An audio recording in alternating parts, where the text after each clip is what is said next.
Sekarang gambarnya besar udah ya. Nah, udah besar ya. Nah ini Anda kan udah nggak bisa ke kampus lagi nih. Lihatlah Danau IPB itu ya. Nah, saya punya gambar Danau IPB. Mungkin Anda tahu yang dekat Pasca ya.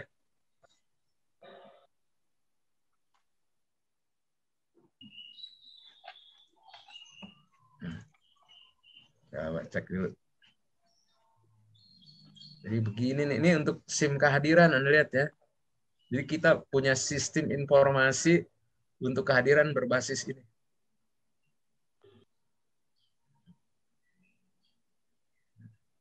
Oke, kita mulai ya. Nah, seperti pertanyaan Anda tadi ya. Hari ini kita akan berbicara tentang kepemimpinan organisasi.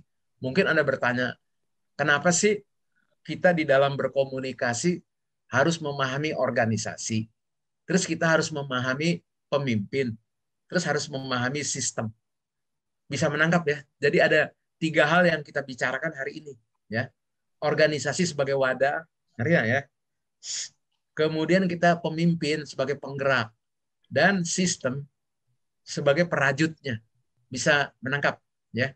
Kan ketemunya organisasi pemimpin itu membutuhkan sistem supaya terjadi apa? Keberlanjutan. Cukup jelas saya kira para mahasiswa. Halo. Hui, gimana nih? Cukup Pak. Nah, Jelas, seperti Prof. itu ya. Nah, jadi untuk mengerti itu, nah ini sedikit. Nggak perlu nyatat, Anda kan nanti dapat ya. Jadi diharapkan nih Anda apa? Tolong melakukan apa? Komunikasi ya.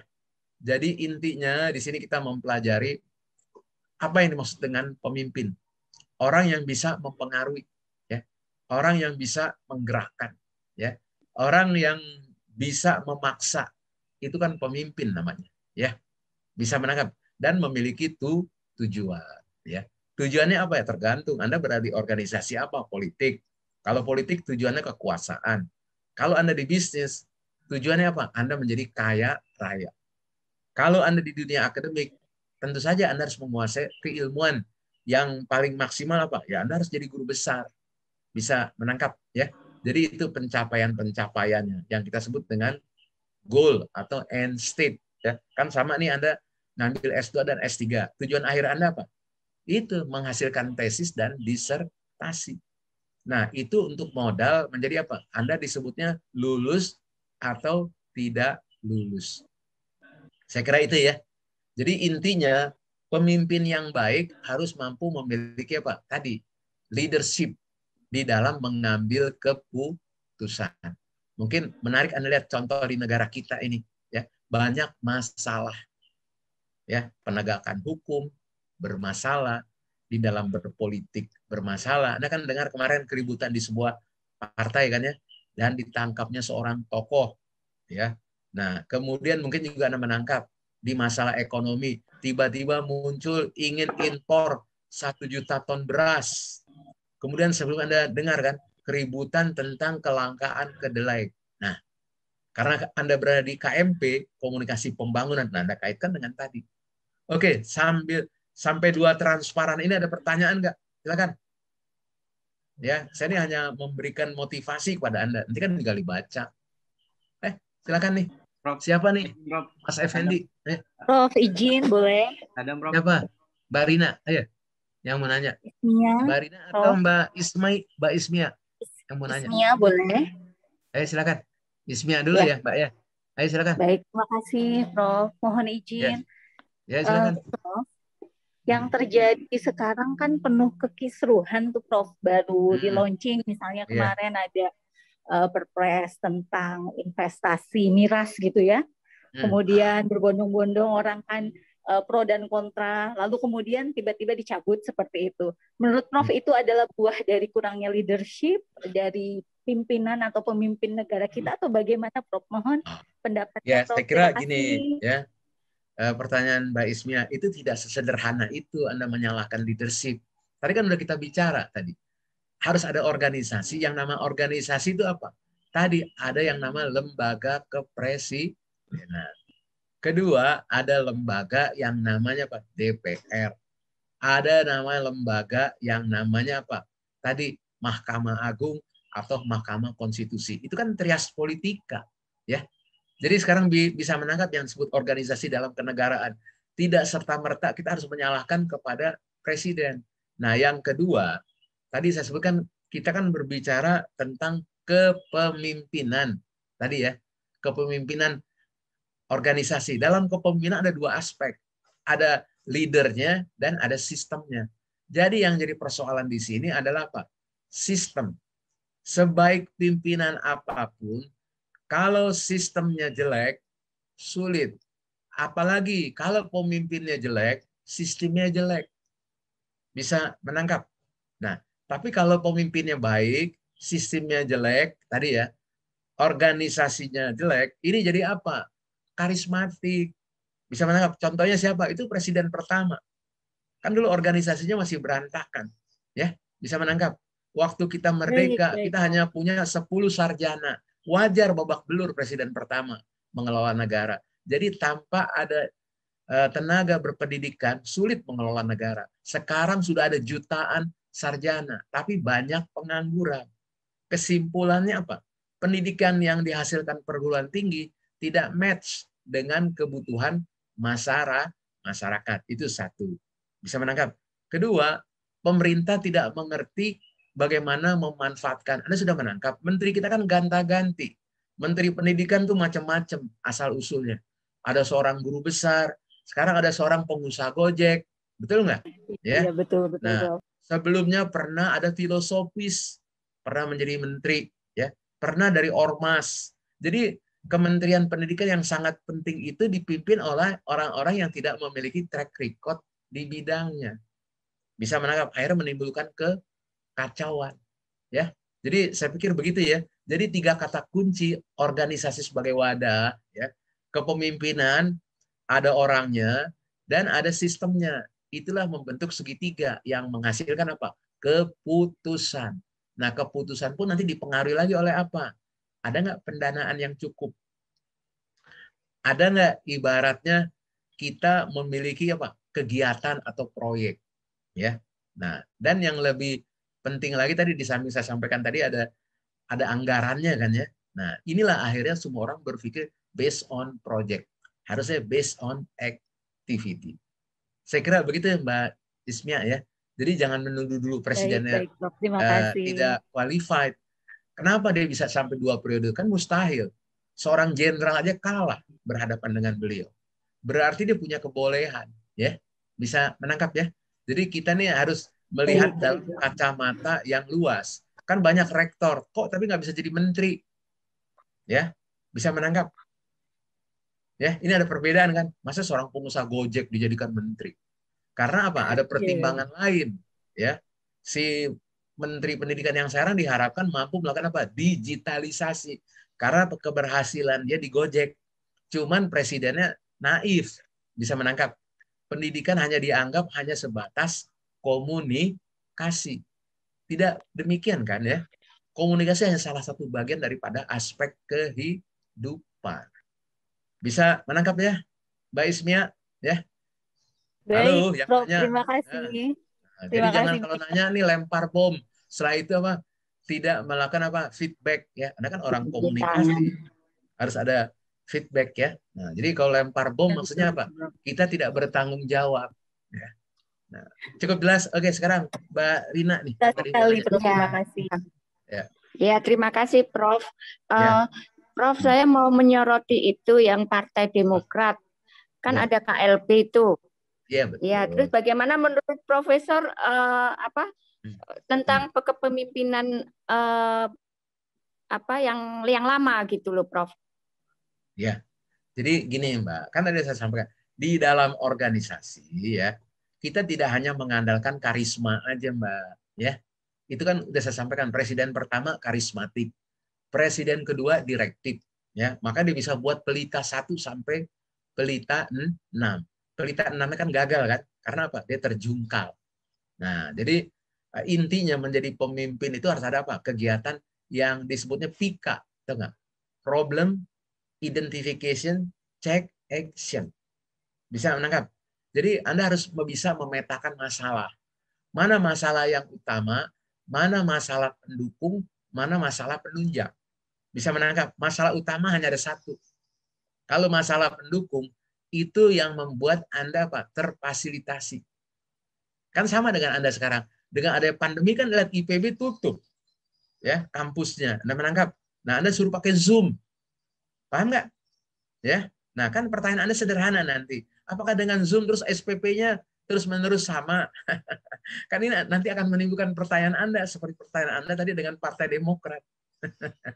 Bisa menangkap ya, persoalan sederhana. Partai Demokrat dipimpin oleh seorang yang memiliki pangkat tidak terlalu tinggi dari sisi militer. Bisa menangkap ya. Sebelumnya kan jenderal bapaknya, anaknya hanya seorang mayor. Mayor. Nah, jadi kesimpulannya sederhana, bapaknya kurang cermat di dalam mewariskan kepemimpinan. Kan selama 10 tahun bapaknya masih anaknya nggak bisa naik pangkat, mayor dulu. Bisa menangkap nggak? Harusnya dipersiapkan anaknya, kan umumnya naik pangkat 2 tahun sekali. Minimal dia brigadir jenderal harusnya. Baru nggak diganggu karena dia jenderal. Ya. Karena apa?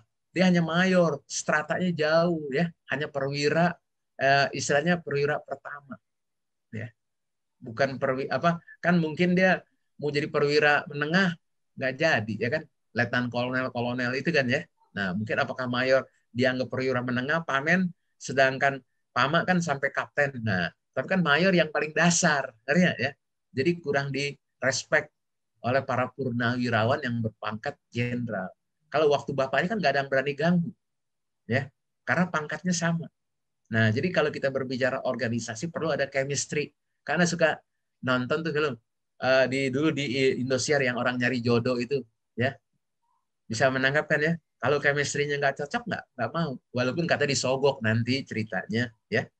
Bisa Anda menangkap acaranya ya. Ya yang kan akhirnya acara itu kan juga udah nggak ada lagi kan, karena udah nggak menarik. Karena orang udah tahu kalau ada seorang yang terus-menerus disukai ya, itu ternyata dibayar tuh setiap penampilannya 800.000 ya. Jadi kalau dia bagus banyak peminatnya dinaikin lagi. Jadi kayak seperti argometer ya. Jadi masalah Partai Demokrat itu masalah problemnya mencari kepemimpinan yang tidak setara. Mungkin kalau Anda lihat sama kasusnya nanti nih wali kota Solo dan wali kota Medan. Jadi tinggal kita lihat. Kan kedua-duanya anak milenial ya. Tapi yang satu kan tukang martabak ya. Yang satu lagi katanya pembisnis, tapi kan pembisnis pemula. Nah, nanti kita lihat setelah 1-2 tahun. Permainan itu kan akan dimulai setelah 1-2 tahun. Ya, nggak ada yang memulai baru 3-6 bulan. Semua orang saling mempelajari. Nah, seperti mungkin kasus Partai Demokrat, anak muda itu harusnya mengerti dengan iklim negara kita yang sifatnya feodal, ya, patrimonial, ya. Terus sifatnya tadi di samping patrimonial dan saya katakan feodal, kita ada unsur yang disebutnya sistem yang dapat kita katakan semuanya sangat dipengaruhi oleh budaya ya. Nah, jadi itu perlu diperhatikan. Jadi kalau Anda menjadi pemimpin berusia muda, Anda harus merangkul yang tua. Nah, kenapa kemarin saya ketemu dengan seorang pengusaha Cina ya, itu udah kaya raya, masih membutuhkan beasiswa untuk anak-anaknya. Coba bayangkan ya. Jadi kesimpulannya kan sederhana kan, orang memanfaatkan jalurnya ya. Bisa menangkap ya Mbak Rina. Jadi problem ketua Partai Demokrat yang sekarang karena anak muda kurang pendekatan, ngerti ya? Jadi dari sosiokultural problemnya itu saja. Kalau namanya tentara sebetulnya nggak ada masalah, seorang kopral, seorang sersan jadi presiden bisa, di negara lain nggak ada masalah. Anda lihat di Uganda Idi Amin kan seorang sersan. Terus di Jamaika Kopral Samuel Doe itu juga jadi presiden bisa. Terus di Amerika negara superpower itu ada presiden yang hanya pangkatnya kapten. Tahu Anda? Yaitu zamannya waktu ada MacArthur. MacArthur pangkatnya jenderal bintang 5, tapi jenderal bintang 5 bisa kalah dengan kapten kalau dia jadi presiden. Kan sama sekarang dengan Pak Jokowi. Dia hanya seorang berasal dari pengusaha furniture. Tapi sekarang di RI1, kekuasaannya mengatasi semua. Walaupun ada jenderal bintang 5, dia bisa mengatasi. Ya. Dulu kan ada di Amerika tuh Franklin Delano Roosevelt. Itu hanya seorang kapten. Dan lulusan dari kayak kita, bukan dari tentara elit. Sedangkan MacArthur itu tentara elit Kopassusnya. Kan kalau Anda lihat sama nih kasusnya pertarungan Pak Jokowi dan Pak Prabowo. Bisa menangkap Mbak Rina? Nah, jadi Anda tidak melihat Bisa, status. Prof. Nah, jadi kayak gitu. Jadi ada problem kesenjangan dalam sosiokultural. Jadi Anda harus menyambangi. Kalau saya pernah pergi ke Cina 3 kali, untuk mengganti seorang gubernur tua dengan gubernur muda, itu perlu transisi. Walaupun yang tua sudah diganti, tidak dibuang. Kalau di kita kan langsung dibuang. Bisa menangkap. Jadi post-power syndrome. Nah, kalau di Cina itu Pak, ada kamar dibuat sama besarnya. Yang lama dan yang baru. Jadi yang lama seolah-olah masih ada. Dia punya spiritnya. Nanti setelah 6 setahun atau 1 tahun baru sedikit demi sedikit yang tua itu digeser, kamarnya dikecilin. Nah, jadi untuk menunjukkan giliran dong beri yang muda sebagai suatu pemimpin sebenarnya. Jadi ilmu bahasa Jawanya Pak, tut wuri handa yani, ya bisa menangkap. Masa kita yang membuat ilmu kayak gitu aja nggak bisa mempraktekkan, ya. Di Jepang juga begitu. Jadi Jepang dan Cina itu mempraktekkan ilmu seperti itu. Kalau di kita kan kalau udah kita kalah nih dibuang kita, nah, disisihkan. Sama dengan kalau ada rektor-rektor ya di perguruan tinggi negeri, kalau udah selesai, nggak ada yang bukain pintunya lagi satpam, ya bisa menangkap. Nyari kamar pun juga susah dia. Karena waktu rektor dia mikirnya Pak, saya dapat kamar gede. Kalau nanti jadi dosen kan kamarnya kecil, ya bisa menangkap Barina, ya. Dosen itu Lagi ya, dapat Prof ya. ruang kantor yang besar, Nilainya. kenapa? Kita harus punya network. Jadi kantor kita besar, maksudnya Pak, ada di mana. Paham? Kalau rektor bisa ngegedein satu kantor Paham. di satu tempat. Ya, kalau kita jadi dosen punya kantor di mana-mana, kan jadi gede kalau ditambah-tambahin.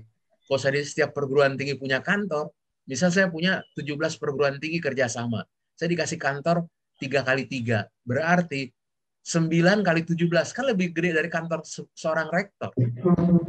Ya, mustahil kamar seorang rektor sama dengan rumah tipe 70. Betul nggak? Paling besar juga 20 meter persegi, ya. Paham ya? Menangkap Marina? Ya, jadi problem kita Ya, itu adalah menangkap, Prof. primordialisme, ya, masalah feodalisme dan masalah apa? Yang saya sebut tadi patronis, ya, bisa menangkap ya. Nah, kita ini negara yang masih terjebak dengan budaya ewuh pakewuh.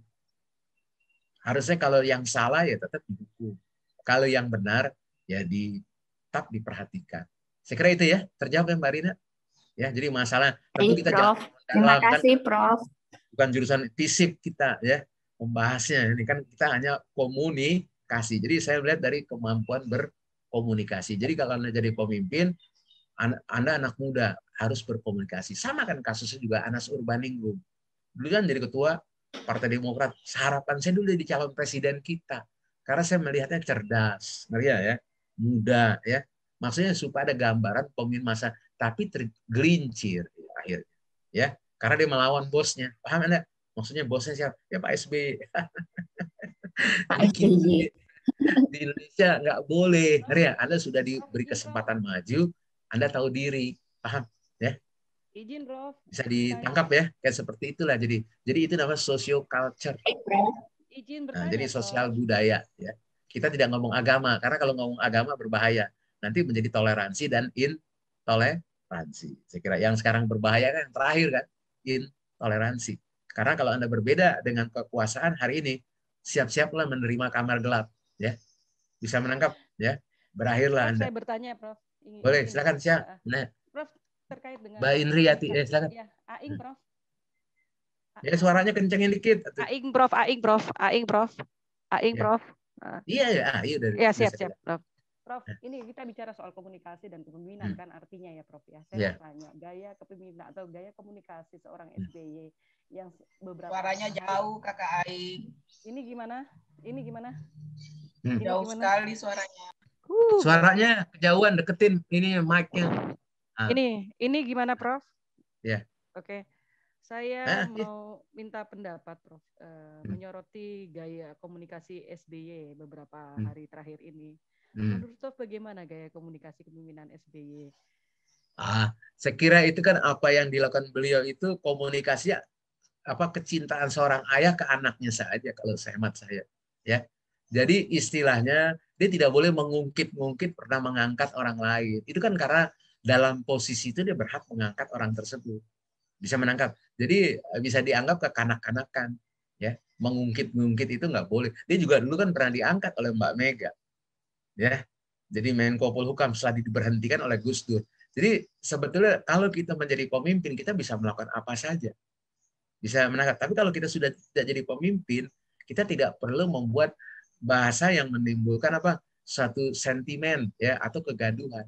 Jadi ini karena dia lebih banyak kecintaan seorang bapak kepada anaknya. Saya kira harusnya proporsional beliau, ya.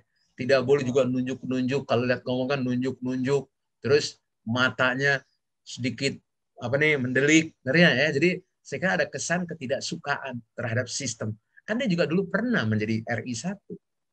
Karena dia saya katakan post power syndrome, ya. Tapi kan kita nih harus hati-hati di dalam menelaah suatu kejadian, ya. Kan bisa dilihat kan dia mengalami kemarahan yang luar biasa. Tadi kan udah saya sampaikan sesuai dengan pertanyaan Mbak Rina. Dia menyia-nyiakan kesempatan anaknya berkembang. Kan 10 tahun disuruh sekolah. Ternyata setelah kita ketahui anaknya mengalami masalah fisik. Kenapa nggak bisa naik jenjang? Karena untuk naik ke letnan kolonel atau kolonel dia harus dapat latihan fisik, ngerti ya? Bisa menangkap Anda di drill. Kan nama perwira mau menuju perwira tinggi fisiknya harus bagus. Walaupun Anda dengar kan kalau udah jenderal semua perutnya ke depan semuanya, ya. Betul nggak? Bukan ibu-ibu hamil. Karena kebanyakan makan. Dan kedua udah jarang olahraga. Kan Anda lihat maksudnya jenderal perutnya buncit semuanya. Ya kan ya? Bisa menangkap. Tapi kan kalau dia masih baru mayor, baru kolonel, perutnya masih rata, ngerti ya? Karena disuruh push up sama hari, ya ngerti ya? Itu untuk penampilan. Jadi arti kalau udah jenderal, kita ada sedikit kelonggaran. Ya. Jadi saya kira itu masalahnya nih psikologis, ya. Yang kedua ya, tadi masalah yang kita sebut ini masalah human being, ya. Jadi kita ada kecenderungan melihat in group kita, ya. Saya kira itu kalau dari bahasa komunikasinya seperti itu, ya. Ya, jadi ada in group communication. Jadi dia menempatkan dirinya bahwa apa yang terjadi ini menyangkut trah atau keluarga. Padahal kan sebut tidak. Kan sama juga dialami oleh Pak Jokowi. Kenapa pilkada dibuat jadwalnya sedemikian rupa? Kan supaya ibaratnya tidak ada pilihan kita. Kan kemarin pilkada tetap aja dilakukan dalam keadaan pandemi. Kan kalau di negara lain ditunda. Anda kan dilakukan secara online. Tapi kan Anda sudah tahu, di negeri kita online ini abuse-nya besar sekali. Ya, angka bisa diubah. Ya, Anda mengatakan no, jadi yes. Ngerti ya? Karena hanya tinggal merubah. Itu kan kode biner. 0-1. Kalau 0 tidak, yes itu kan 1. Nah, kalau Anda dirubah angkanya 0 jadi 1, itu kan biner gampang sekali di otak-atik. Ya, bisa menangkap ya. Saya kira gitu ya. Terima kasih, Prof. Jawab ya. Prof. Baik, Prof. Nah, terima kasih, Prof. Silakan ya. Jadi intinya tuh Anda lihat bahasa itu ada yang nama leader, bisa jadi pemimpin, bisa kepemimpinan dan memimpin. Kalau pemimpin tuh artinya apa? Dia sebagai individu yang diberikan legalitas. Tapi kalau kepemimpinan dia berbicara sistem, ya. Seperti presiden. Kalau presiden berbicara atas nama bangsa dan negara, dia harus menunggu persetujuan dari DPR dulu. Nggak bisa dia ngomong sendiri. Tapi kalau dia sebagai tadi lembaga kepresiden, dia bisa menjadi kepemimpinan, ya, kemimpinan, ya. Tapi memimpin itu nama sebagai eksekutif, ya. Menangkap eksekutif kan melakukan apa? Eksekusi. Nah ini yang konteksnya perlu Anda perhatikan, ya. Definisinya saya kira sudah saya sampaikan pemimpin apa, ya. Nah, jadi ini sudah ada ya definisinya. Nah, jadi akhirnya pemimpin itu memiliki beberapa implikasi. Nah, kalau Anda lihat ya di layar, ya, pemimpin memiliki apa? Implikasi. Nah, kalau kita lihat ya, pemimpin itu yang pertama adalah apa? Melibatkan orang atau pihak lain. Dan juga dia bisa punya bawahan. Dan intinya dia bekerja pada hal yang benar. Tapi kalau Anda manajer, Anda mengerjakan yang tepat. Jadi ibaratnya kalau Anda memanah, seorang pemimpin bukan melihat saya harus mengenai titik hitam. Dia hanya berpikir apa? Mematikan nggak panah saya ini? Bisa nggak menangkap perbedaannya? Ya, antara pemimpin dengan manajer. Kalau manajer hanya mencari tepat. Jadi kalau dicarikan titik hitam, ya titik hitam aja yang saya cari. Tapi kalau pemimpin tidak, karena dia menggunakan panah, dia harus bisa berpikir, panah ini bisa menjadi apa? Alat pembunuh. Kalau saya selewengkan, ya arahnya bisa menangkap. Nah, maka disebutnya dia harus mengerjakan yang benar.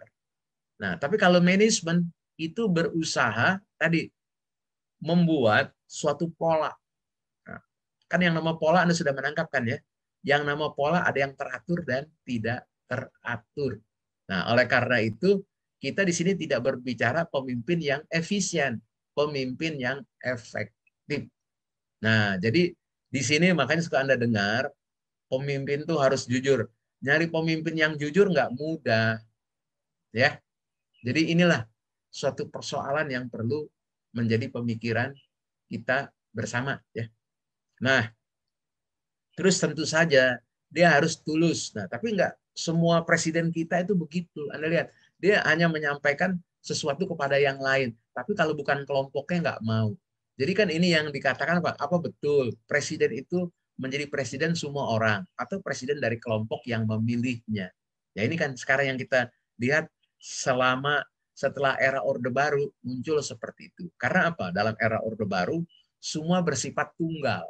Kalau sekarang semua bersifat apa? Majemuk. Karena apa?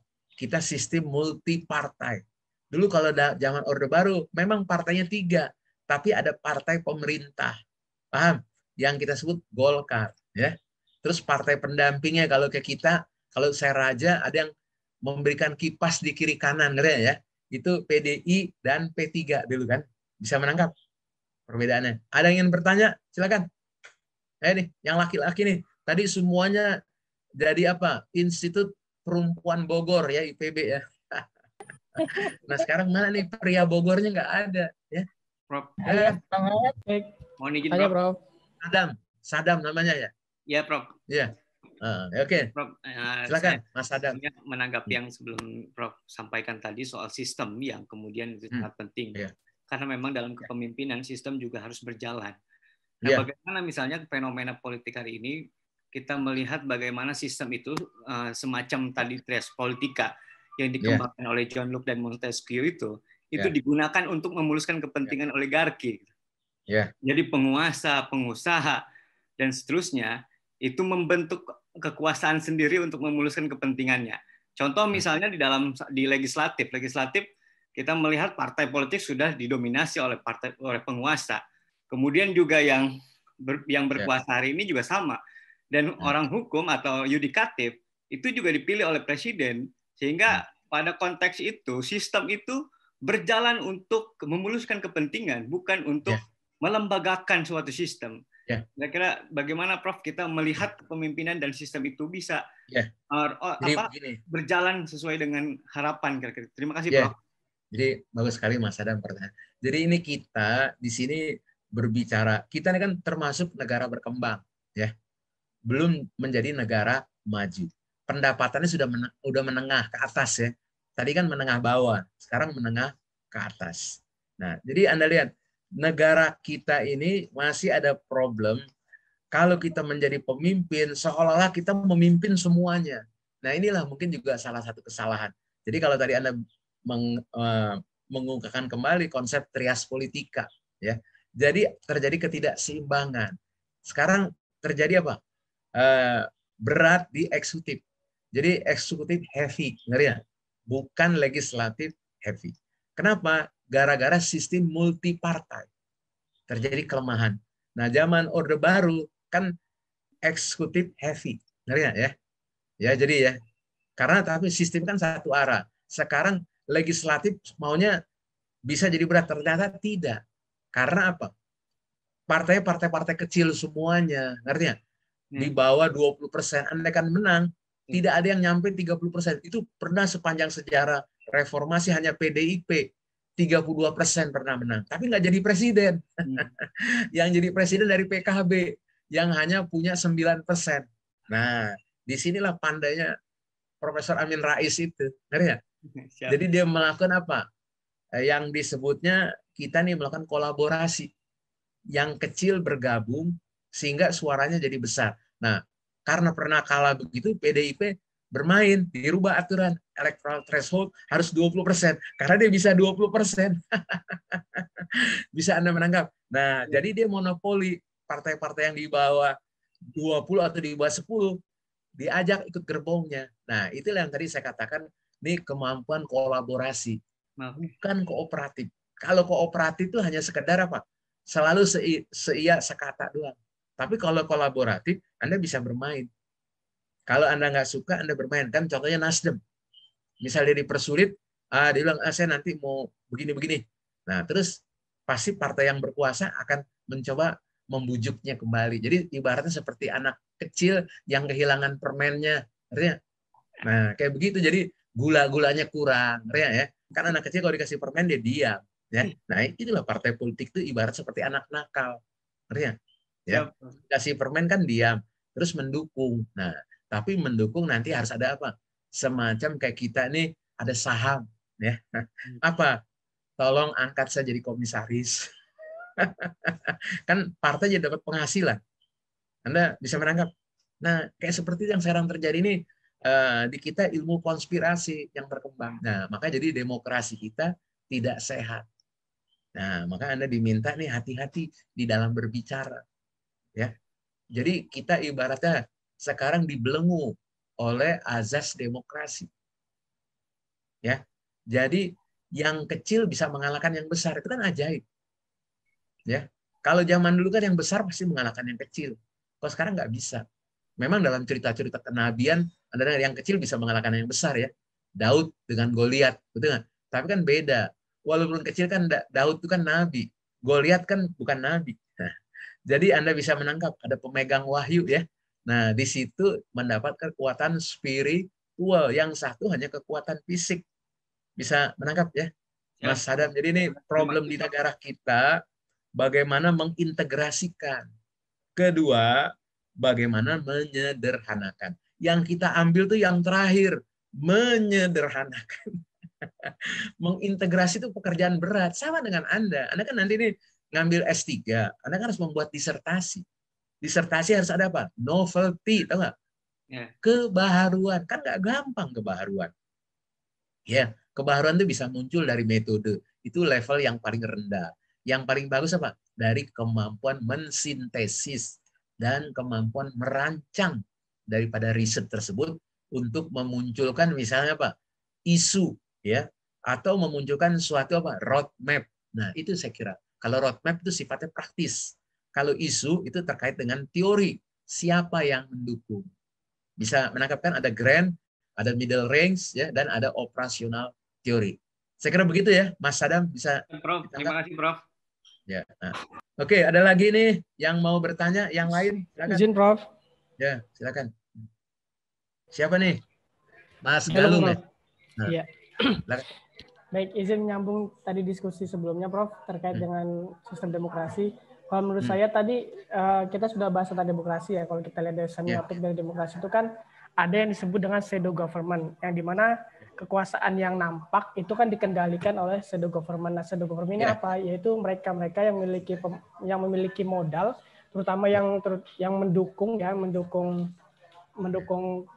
pemerintah yang berkuasa ketika kontestasi politik itu terjadi. Jadi memang pemerintahan kita tidak otentik karena dikendalikan oleh pseudo government. Nah, ini dikendalikan terutama oleh para pemodal dan sebagainya. Jadi itulah yang membuat sistem trias politika dan sistem politik itu tidak berjalan sesuai dengan kaidahnya, tidak sesuai dengan harapannya. Maka banyak sekali praktik-praktik yang melibatkan eksekutif, legislatif, dan yudikatif yang muaranya adalah tadi seperti yang disebutkan oleh Mas Adam tentang eksistensi oligarki dan sebagainya. Meskipun bungkusnya itu demokrasi, tetapi secara rotasi, secara kegiatan di dalamnya itu dari dark ini ya, dari masa gelapnya itu adalah sistem oligarki yang terjadi di pemerintahan kita saat ini. Itu yang pertama. Yang kedua tadi terkait dengan diskusi tentang Partai Demokrat, saya ingin memberikan pandangan berbeda ya. Tadi kan Prof menyinggung tentang social culture ya yang terjadi di Partai Demokrat. Saya ingin memberikan pandangan berbeda terkait dengan hal ini. Pertama, keterlibatan pihak eksternal dari Partai Demokrat itu sendiri yang melibatkan adalah oknum di lingkaran kekuasaan, yaitu KSP, Pak Muldoko, kita sebut saja Pak Muldoko, yang dia sebetulnya bukan track record-nya tidak ada dalam Partai Demokrat, tetapi dia masuk tiba-tiba dalam hal ini. Maka isunya pun sudah ada sejak awal tahun, dan ini menjadi dilema dan menjadi ramai di media massa dan sebagainya. Perlu kita kaitkan juga dengan faktor kekuasaan, juga faktor hal-hal yang fundamental terkait dengan intervensi dari kekuasaan. Begitu, Prof. Terima kasih. Bagaimana menurut pendapat? Jadi gini ya, Mas Galung, jawab saya sederhana. Apa yang terjadi itu mungkin nih disebutnya kan komunikasi politik, ya, bisa Anda menangkap. Ini masalah komunikasi politik. Artinya ada di sini mantan presiden dan mantan panglima, ya. Mantan panglima pernah diangkat. Kemudian ada presiden yang baru. Presiden yang baru kan dapat restu dari presiden yang lama. Bisa Anda menangkap, ya. Jadi problem yang kita hadapi ini adalah tadi komunikasi politik. Jadi umumnya di kita presiden yang aktif enggan mendatangi presiden yang sudah tidak aktif. Presiden yang tidak aktif pun tidak datang kalau nggak diundang. Ini kan tadi yang saya sebutkan. Di sini masalah dasarnya adalah socioculture. Ya, kan tadi saya ceritakan kasus di Cina dan di Jepang. Di Cina dan di Jepang tidak terjadi masalah seperti kayak di kita. Antara mantan dengan yang berkuasa terjadi komunikasi yang baik, ya, harmonis. Ya. Kita nih ngerti ilmu tentang keseimbangan, tapi kita lebih banyak berbicara di tataran filosofi. Bisa menangkap? Ya, sama dengan di perguruan tinggi, Anda lihat kan, seperti ini yang terbaru, misal Rektor IPB mengatakan data mengenai pertanian Indonesia banyak yang keliru. Sekarang kita harus menempatkan, kan Rektor IPB hanya seorang akademisi, dia bukan seorang birokrat. Apa dia memiliki data yang lebih lengkap dari Menteri Pertanian atau dari Badan Pusat Statistik? Bisa menangkap? Ini jadi kasusnya sama dengan Anda tanyakan dengan Jenderal Purnawirawan Muldoko, ya. Keduanya apa? Ingin melakukan apa? Mempengaruhi massa, ya. Bisa menangkap. Ini kan jadi apa yang dilakukan oleh Pak Muldoko dan PSB ada dua kemungkinan. Yang satu ingin membesarkan anaknya dengan melempar isu. Tadi kan sudah saya sebutkan. Betul nggak ya? Yang kedua, mencoba masuk untuk melihat reaksi. Jadi di sini terjadi apa? Permainan siasat. Bisa menangkap? Nih, kalau yang ngerti ilmu Sun Tzu, ya ngerti ya? Nah, sebelum kita menyerang orang, kita harus apa? Mendahului. Nah, orang kan tidak memiliki persiapan. Nah, berikutnya, kan dia sudah tahu kenapa dia mendiamkan. Harusnya kan datangin aja presidennya. Kan Pak Muldoko itu kan bawahannya Pak Presiden, ya, kepala staf kepresidenan. Kan dia nggak mungkin melampaui kalau tidak ada restu. Bisa, jadi itu socioculture tetap kata kuncinya. Cuman kalau di dalam bahasa praktisnya ini disebutnya komunikasi politik yang tidak lancar. Kalau bahasa kerennya Pak, cohabitation. Nah, saya harus bisa bersahabat dengan musuh. Ngerti ya? Bisa menangkap. Kan anaknya rentan. Ya, yang Anda hadapi di Indonesia itu umumnya semua mantan ketua parpol itu atau ketua parpol itu jenderal pangkatnya. Baru terjadi satu-satunya seorang mayor. Bisa Anda menangkap.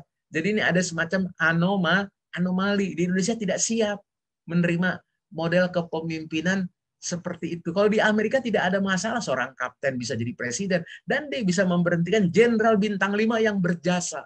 Siapa? MacArthur. Itu kan yang memenangkan perang di Asia mengalahkan Jepang. Tapi presidennya Franklin Delano, Anda melampaui batas. Biar bagaimanapun saya ini presiden. Pas dites oleh pengikut MacArthur, wah, Franklin hanya seorang kapten dan dari pasukan infanteri, bukan pasukan khusus. Coba Anda bayangkan. Kan yang namanya pasukan khusus merasa dirinya lebih tinggi daripada pasukan biasa. Padahal kalau mereka juga nggak didukung oleh infanteri, ya mati juga. Ya, paham? Jadi ini intinya di sini perlu apa tadi? Cohabitation, ya. Bukan kerjasama. Anda harus bisa bermain cantik, misalnya. Kalau permainan sepak bola, bermain cantik kan kalah kita. Karena tidak bisa gol kan, ya. Maka Anda lihat Ronaldo sedikit nakal, ngerti ya? Minta diseret supaya apa? Dia menciptakan penalti. Sama juga dengan kasusnya Lionel Messi, ngerti ya? Kalau dia udah bingung hampir 80 menit nggak bisa cetak gol, udah sedikit nakal. Nah itulah kenakalan diperlukan. Karena apa? Kenakalan itu kreativitas. Ngerti ya? Kreativitas supaya bisa diterapkan perlu apa? Inovasi. Inovasi itu tools, ngerti ya? Bisa Anda menangkap? Kan sama sekarang keributan semua orang, kok kenapa banyak orang dapat doktor honoris causa? Itu karena kecemburuan Anda aja yang sekolah. Kalau saya melihatnya tidak. Karena saya pernah mempromosikan seorang pengusaha jadi apa? Profesor kehormatan di perguruan tinggi reputable di Beijing University tahun 2001. Ya, saya hanya ngarangin 3 halaman dia jadi profesor. Nah, profesor dari Beijingnya ketemu saya dulu, pantas nggak orangnya? Sekarang kekayaannya berapa dia? Dia punya 1 miliar US dollar. Kamu berapa? Coba sebagai guru besar. Nggak lebih dari 100.000 US dollar. Saya bilang, Anda kan dikumpul itu sepanjang hidup kita. Kan? Benar? Kalau itu kan dia nilai perusahaannya, belum kekayaan pribadinya. Maka suka dengar kan, kalau suatu perusahaan dilikuidasi, miskin nggak pemiliknya? Kagak. Karena dia sudah memisahkan harta pribadi dan harta perusahaan. Yang disita hanya harta perusahaan. Ya, begitu Pak Galung ya. Saya kira kita harus bisa berpikirnya secara kesisteman ya. Jadi yang nama kesisteman, Anda harus tahu resources-nya apa, inputnya apa, prosesnya apa, outputnya bagaimana, dan apa? Ada nggak yang kita sebut benefit? Ya, outcome dulu, ada benefit dan impact. Berikutnya ada feedback. Berikutnya lagi apa? Ada environmental. Environmental dibagi 2 lagi. Ada yang sifatnya terkendali dan tidak terkendali. Sehingga itu mempengaruhi output. Nah, saya pikir begitu ya. Jadi ini kalau hemat saya ini bisa disebutnya siasat. Siapa yang terjebak, siapa yang menjebak. Itu bahasa politik ya. Jadi apakah Pak SBY yang menjebak Pak Muldoko atau Pak Muldoko mencoba dijebak ya. Bisa menangkap. Karena apa? Dari pimpinannya tidak ada komen ya. Anda bisa menangkap. Buat partai baru itu susah, ngerti? Lebih pinjam partai yang sudah ada, tinggal ganti apa pemimpinnya. Kan sederhana permainannya ya. Dikasih roti kan semua kan Anda lihat kan. Nih kita bermain remah-remah roti. Nah, kan hanya dikasih 100 juta. Apa artinya 100 juta dengan 1.200 orang? Baru 1,2 triliun. Ya. Kode faktor etiknya bagaimana, Prof? Kode Kenapa? faktor etika. Sekarang gini. Nah, sekarang Anda kembali lagi. Ini problem di negara kita. Ya, untuk membuat etika itu ada norma, ada peraturan tidak tertulis yang harus disepakati. Nah, mungkin kesalahan kita Partai Demokrat, kan Anda dengar para pendirinya komen, itu bukan milik semata-mata terah Pak Yudhoyono, sama dengan PDIP kan Anda lihat, seolah-olah milik Bu Mega, ya. Kan Bu Mega dengan gampang mengorbitkan anaknya kan itu Anda lihat kan. Mbak Puan pendidikannya coba Pak, hanya SMA, tapi dapat doktor honoris causa. Sama kayak emaknya coba berapa? 5. Nah, Anda kan saja nggak mau dapat doktor honoris causa. Saya pernah ditawarin di luar negeri. Ya, karena saya dari alma mater saya dianggap saya memberikan inovasi, saya ditanya. Tapi saya bilang gelar saya udah banyak, mau ngapain? Cukup 1 aja. Ya, kalau orang politik kan butuh gelarnya banyak, ya betul? Jawabnya sederhana. Apa dokternya? Kemarin politik. Berikutnya apa? Sosial. Berikutnya ditanya lagi, saya adalah di bidang hukum. Ya, padahal saya ngehukum orang kan. Terus berikutnya lagi apa? Saya ini banyak memberikan spirit kepada generasi sebagai motivator. Anda lihat, Bu Mega itu gelar dokter honoris causanya beda, diberikan dari kampus yang nggak jelek, dari Unpad. Coba, dia hanya kuliah 2 semester di Unpad, jadi dokter honoris causa. Ya, paham nggak? Bung Karno berapa gelar honoris causanya? 33. Dia kan hanya seorang insinyur, tidak pernah sekolah ngambil S3. Ya, tapi pakai dokter terus kan itu kan? Paham nggak Anda? Nah, jadi sebetulnya hanya kecemburuan kita ya. Saya juga pernah memberikan dokter honoris causa kepada seorang pendiri perguruan tinggi. Dia dari kecil membuat perguruan tinggi jadi besar. Nah, kayak tinggal ngadep ke menteri. Jadi ilmunya sederhana. Kalau menteri mah kalau diangkat kampus yang membiayai, iya. Menteri harus membiayai, tidak. Dibilang begitu menteri, kalau gitu silakan saya hanya tanda tangan aja, kan sederhana. Saya tinggal berikan sedikit penghargaan kan pada departemen tersebut kan. Sederhana nggak? Itu ilmu kita ya. Tadi sebutnya kohabitasi. Ya, jangan sebut kerjasama. Kalau kerjasama berbahaya, ya. Itu yang nama korupsi kan kerjasama, ya. Bisa menangkap, ya. Nah, jadi cohabitation itu bahasa kerennya. Dengan musuh pun kita bisa bermain, ya. Itu nama cohabitation, ya. Kalau kolaboratif, Anda dengan orang yang sepaham, itu nama kolaboratif. Jadi ada perbedaan, ya. Saya kira begitu ya Pak Galung ya. Jadi jangan terjebak. Politik itu memang kotor, sama dengan bisnis. Bisnis kan kotor, duitnya bersih, ya. Nah, kalau duitnya kotor gimana disimpan di bank? Gak ada yang mau, ya. Paham, ya, Pak Galung ya. Ini kan nama trial. Kita lihat aja nanti keputusan Kemenkumham itu kan ya, Pak Yasona ya. Nah, karena kepemimpinan kembar itu udah biasa di kita ya, partai ya. Nanti tinggal dilihat siapa yang logistiknya kuat. Ya, yang logistiknya kuat itu yang nanti dikukuhkan.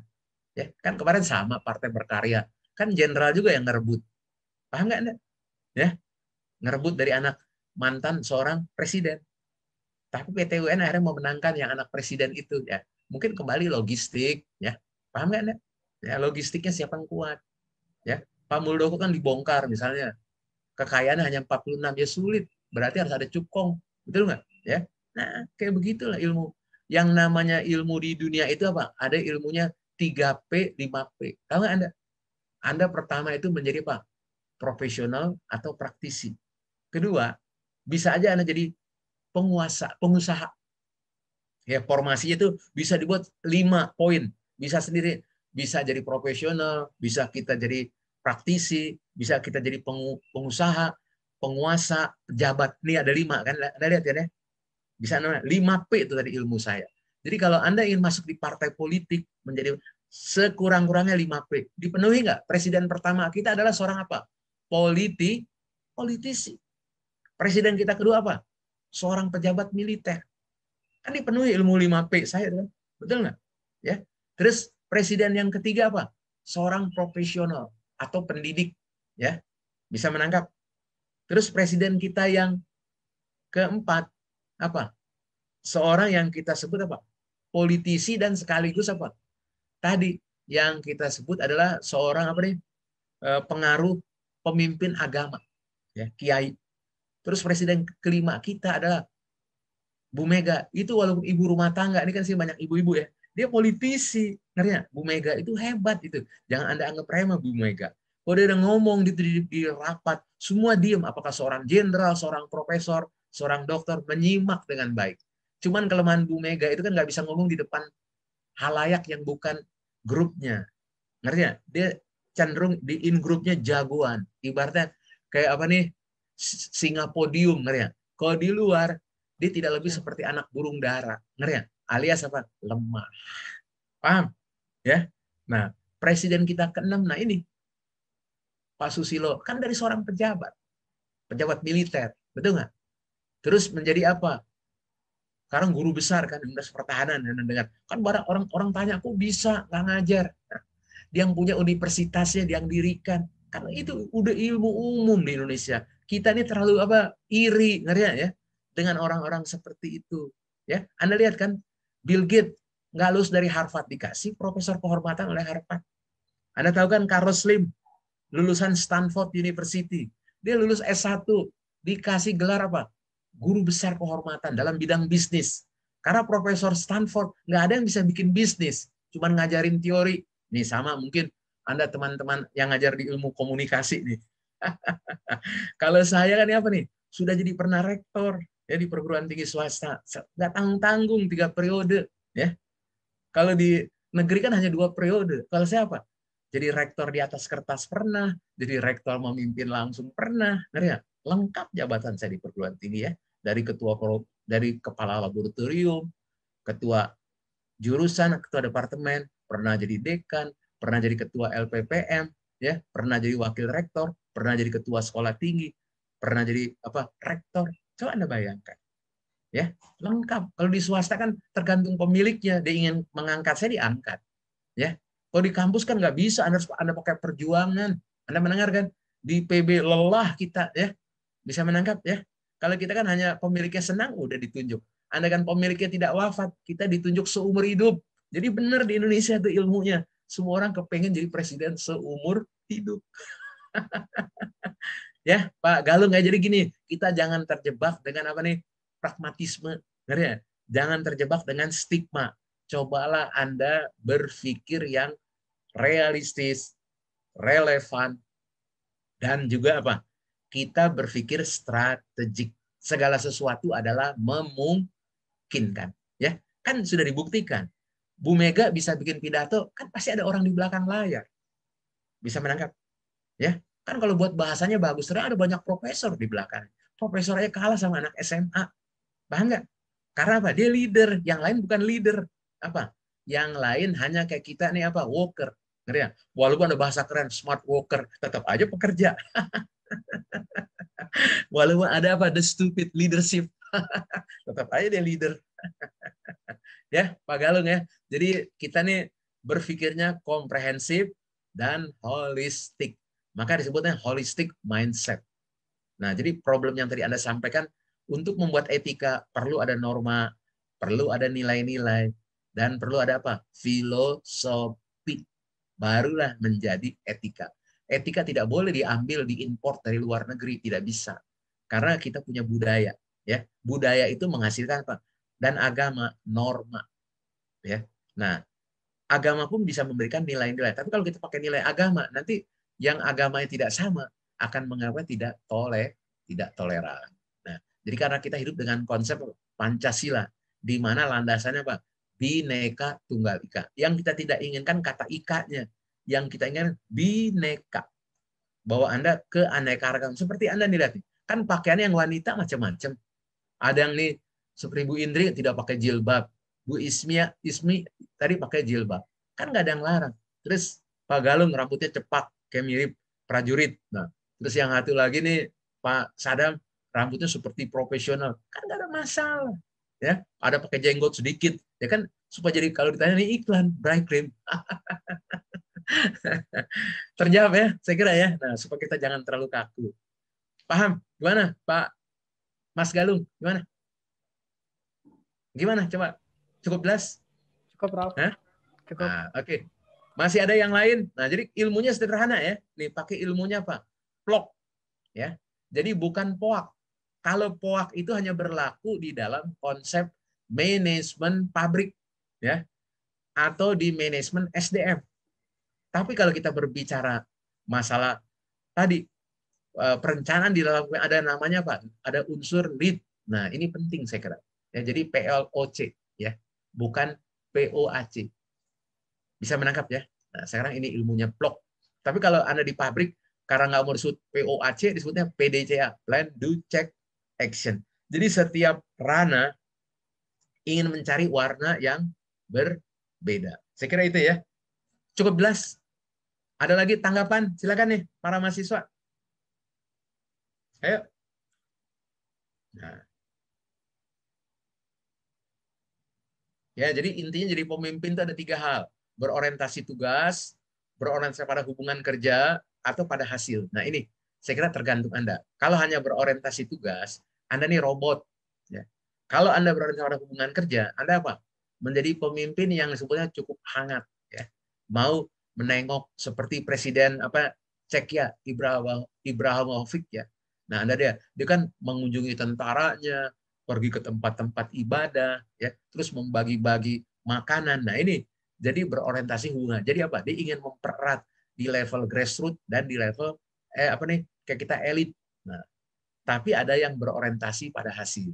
Misalnya apa? Anda nih membuat target setahun pertama jadi presiden ngapain? Atau kalau Anda jadi bupati ngapain? Coba kan Anda lihat sih Gibran ya baru pertama kali diangkat wali kota sudah berhasil mengundang apa? Wakil dari negara Dubai dan segera akan menyumbang pembangunan masjid. Coba kan luar biasa, spektakuler. Jadi kalau orang mengatakan, oh tukang martabak nggak bisa apa-apa. Sekarang kita lihat the man behind the gun-nya siapa. Betul nggak? Ya, orang di belakang layarnya siapa. Jadi jangan melihat Gibran sebagai seorang pedagang martabak. Kan sama dengan kasusnya Pak Jokowi. Dulu kan siapa yang menyangka tukang furniture kok bisa jadi presiden RI 2 periode. Kalau Pak SBY 2 periode nggak aneh, dia seorang jenderal dan memiliki kemampuan intelijen. Berarti ada the man behind the gun. Kan sama dengan Pak Karno, Pak Soeharto, mereka bisa 23 dan 32 tahun. Kalau nggak ada man behind the gun-nya nggak bisa. Jadi ada orang kuat, tapi orang yang tersembunyi, tidak muncul di permukaan. Alias apa? Tukang sapunya. Bisa menangkap? Ya. Halo, para mahasiswa, silakan. Kalau ada pertanyaan. Ayo yang lain. Ya, silakan. Ayo nih, bagus saya kira untuk Anda latihan nih. Yang lain dong, siapa nih? Mbak Elis. Ayo. Silakan. Atau Mbak Haryati. Siapa nih? Heri, Prof. Oh, Heri. Silakan. Mas Heri. Heri, Prof. Iya, silakan, Heri. Salah satu kalau literatur yang saya baca masalah kepemimpinan ini adalah misalkan dalam organisasi bisnis itu kita selaku pemimpin susah melakukan istilahnya pemecatan yang masih ada hubungan dengan keluarga. Tetap kita yang masih keluarga itu solusinya seperti apa, Prof? Untuk kalau terjadi seperti hal itu. Jadi gini, kalau Anda belajar buku masalah leadership kan bisa baca di Spencer and Spencer, bisa baca juga di Robin, ya. Jadi inti yang namanya bisnis itu kita tidak mungkin memecat dari kelompok orang terdekat kita. Mungkin kita pinggirkan perannya, itu yang tepat. Jadi sebetulnya tetap ada di dalam sistem, tapi sudah tidak memberikan pengaruh. Jadi hanya untuk mempertahankan mata rantai. Saya kira itu jangan dibuang. Kan tadi saya kira banyak negara bisa melakukan praktek kepemimpinan yang baik, kita tidak boleh membuang. Ilmu membuang itu memunculkan adanya putus mata rantai. Karena setiap orang itu memiliki kelebihan dan kekurangan. Tidak ada orang yang overall, bohong, ya. Orang hanya menguasai beberapa bagian dan orang itu mendalami atau menekuni sehingga kelihatannya dia sangat ahli. Bisa menangkap, kan kita punya di sini tokoh motivator Andre Wongso. Tapi kalau pas Anda lihat fisiknya Andre Wongso pun bermasalah. Dia sudah sakit-sakitan. Sebetulnya dia memotivasi dirinya dan menjual ke orang lain. Bisa Anda menangkap? Ya, sama dengan Hermawan Kertajaya. Dia menganggap sebagai ahli marketing yang hebat. Tapi pas disuruh mencoba memasarkan produk Indonesia kagak bisa karena ada unsur hidden factors. Ya, jadi marketing tidak hanya dianggap seperti konsep 4P, konsep 8P, itu hanya teori. Kita butuh realita di lapangan.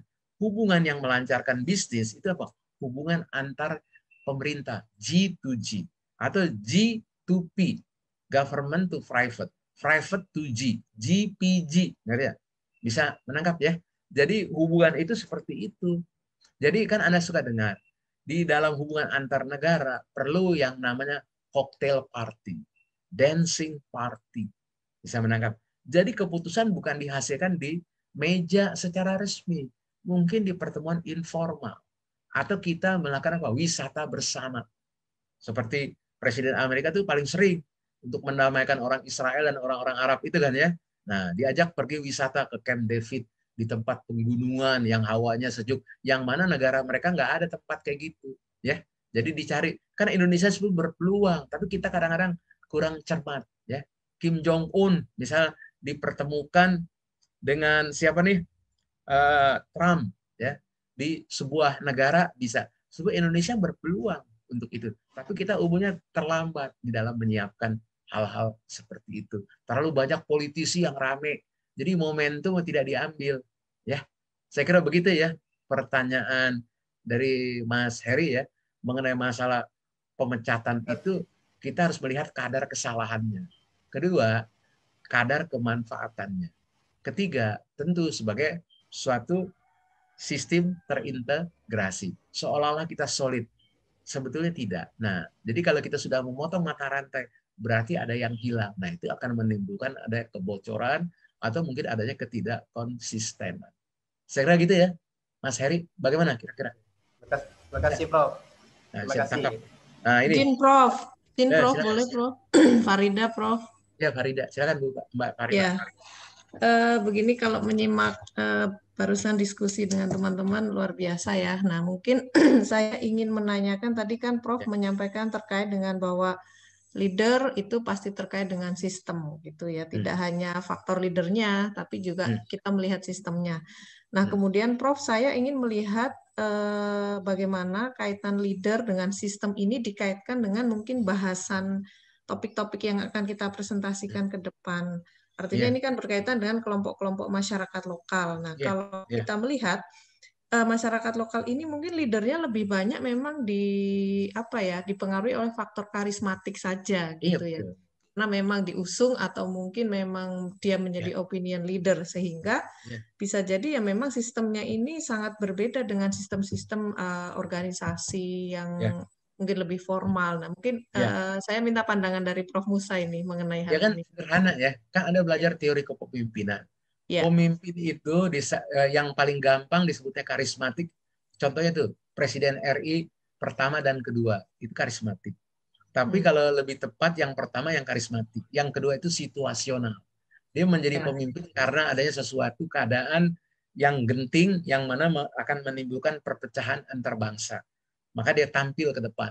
Padahal ada orang yang pangkatnya lebih tinggi dari dia, tapi tidak berani mengambil alih. Itu sebutnya kepemimpinan situasional. Ya.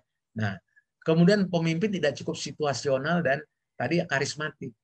Kita juga harus memiliki kepemimpinan sebutnya apa? Transformasional. Ya.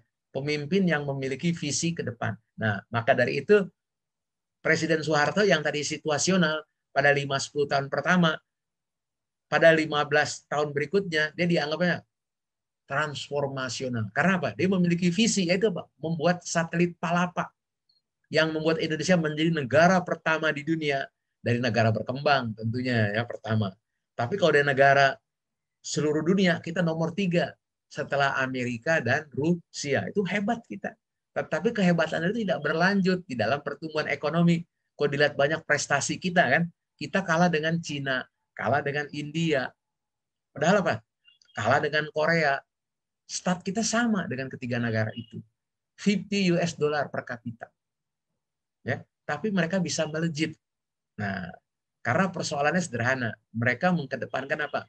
Pendidikan sebagai basement daripada pembangunan negara. Kita abai dalam pendidikan. Bisa menangkap. Korea bisa jadi negara macan karena apa? Menargetkan semua penduduk harus SMP. Ya. Terus kita lihat kenapa Cina maju. Cina meniru Jepang. Jepang meniru siapa? Meniru Amerika. Amerika meniru siapa? Meniru Eropa. Minimal sebagian besar penduduk harus SMA. Maka disebut negara maju mereka. Bisa menangkap? Kita kan SD aja kagak. Makanya dulu Pak Harto membuat ide cemerlang. SD Impres kan Anda dengar? Yang kemarin memenangkan apa? Nobel oleh orang luar negeri. Coba bayangkan. Nggak ada sebuah negara yang mampu membangun SD 60.000 setahun. Coba Anda bayangkan. Jadi berapa ratus ribu dia bangun. Cuman beliau hanya terhenti kepada statistik. Berarti tidak ada pemikir lain yang masuk ke dalam sistem. Maka kita tidak boleh mengatakan orang ini berbeda, tidak berbeda. Atau distinktif. Jangan ngomong different ya. Kalau different itu statistik. Kalau distinktif itu berbicara karakteristik. Jadi berbeda. Bisa menangkap ya, ada kata distinktif. Kalau different itu hanya misalnya Anda membeli baju di butik dan di pasar swalayan, kan beda harganya. Bahannya bisa aja sama. Karena butik itu kan hanya spesial. Yang masuk itu adalah orang-orang yang dianggap berpendapatan tinggi. Padahal barangnya sama, cuma diganti mereknya aja, ya. Ininya cuma lehernya diganti doang, ya. Harganya jadi beda. Paham? Ya, sama dengan produk Indonesia nih. Buatan Jalan Sukabumi di Jakarta, kalau sudah pindah ke Perancis, harganya jadi lain. Kemeja yang harganya 100.000 dari Indonesia di Perancis jadi 1 juta karena sudah diganti namanya. Misal namanya Evans ya, atau diganti dengan jadi Rimor ya. Kan udah nama asing kan. Nah, bisa Anda menangkap. Jadi bisa aja produk seperti Lenvin itu dibuatnya di Jalan Sukabumi di Jakarta. Ya, kan Anda nggak tahu. Sama dengan dulu Ibu Siti Nurdaya Po, ngeri ya? Yang terkenal dulu bendaharanya Pak SBY itu ya, yang membuat Nike. Nah, itu Nike itu dibuatnya di mana? Di Kawarachi sana, Tangerang. Kalau Anda pergi ke Amerika, banyak Nike made in Indonesia. Made in Indonesia diumpetin di bawah. Kalau nanti sepatunya udah mulai belel, terus mulai keangkat bagian itu ya, baru kelihatan made in Kawarachi Indonesia. Ya, itu dibeli Nike Indonesia berapa? Hanya $10. Di Amerika jadi berapa? 100 sampai $500. Coba nilai tambahnya, sederhana nggak? Ya, jadi itu yang sebutnya dengan transformational leadership. Pemimpin yang memiliki visi.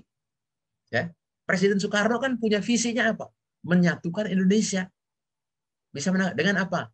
Bahasa Indonesia, memanfaatkan Sumpah Pemuda. Hanya itu aja modalnya. Kan? Tapi kita nggak cukup. Ekonomi tidak tertangani, kan amburadul di zaman dia. Paham? Terus Soeharto maju. Buat tadi satelit Palapa dan buat Sebada. Tapi setelah itu lupa dia. Bikin industri. Bisa berangkat. Apa akibat ini? Rakyatnya tidak dipersiapkan pendidikannya. Kalau untuk industri minimal SMP, jadi ngerti istilah-istilah. Ya, di Eropa itu seorang SMA gaji bisa sama dengan seorang doktor, asal dia mengambil sertifikat. Ya, jadi kalau di kita nih pendidikan dianggap untuk mendapatkan penghasilan. Ya, kan nih Andre kan sekolah, di samping supaya kelihatan lebih pintar kan begitu kan ya. Nah, ada juga orang berpendidikan tinggi tidak pintar juga, ya. Bisa menangkap ya. Jadi saya pikir itu ya yang disebut pertanyaan Mbak Farida ini adalah pentingnya tadi itu transformational leadership ya. Jadi yang memiliki visi bukan sekedar berubah ya. Dalam visi itu dia harus punya apa? Filosofi. Setiap presiden kan punya filosofi. Ya. Kalau Bung Karno mengatakan gantungkanlah cita-citamu setinggi bintang di langit. Nah, kalau presiden yang kedua apa? Dia hanya mengatakan hidup apa nih tanah air kan suka kita setiap mau tidur lagunya kan itu Rayuan Pulau Kelapa ya kan TVRI dulu kan ya. Nah jadi cintailah tanah air. Ya. Nah terus presiden-presiden yang ketiga tagline-nya teknologi. Kalau presiden keempat apa mengatakan apa? Semuanya apa? Ibaratnya kalau bahasa kerennya kan itu kok gitu aja repot. Semua artinya apa? Diberi kebebasan. Disebutnya ilmunya apa? Pembiaran. Ngerti ya? Biarinisme. Ngerti ya? Nah, presiden yang berikutnya, mak-mak, hanya lebih mengedepankan apa? Harmoni. Akhirnya ditelikung oleh pembantu-pembantunya. Betul nggak? Ya. Nah, presiden yang berikutnya, karena banyak waktu, apa? Senang dekat dengan artis, narang lagu. Ngerti ya? Bisa namanya presiden yang sekarang, karena hobinya tadi teknik, ya pertukangan apa? Buatnya infrastruktur. Betul nggak? Kayak gitu aja. Jadi semua mencirikan latar belakang itu. Ya. Jadi untuk melakukan suatu transformasi, latar belakang menentukan ya. Begitu ya, Mbak Farida. Halo, Mbak Farida. Ya, baik, Prof. Siap. Jelas bisa ditangkap, Prof. Ya. Nah, ini kan sekarang gaya-gayanya. Nah, ini kalau mau detailnya tuh ya. Nah, detail gaya kepemimpinan. Maka ini bisa diteliti gaya kepemimpinan di samping kepemimpinan. Tanpa ada gayanya, ada gaya kepemimpinan, ada kepemimpinan. Kalau kita berbicara kepemimpinan, kita sistem dan pemimpin. Tapi kalau gaya, apa yang dilakukan? Setiap pemimpin kan beda-beda. Ada yang senangnya otoriter, ada yang laissez-faire, ya?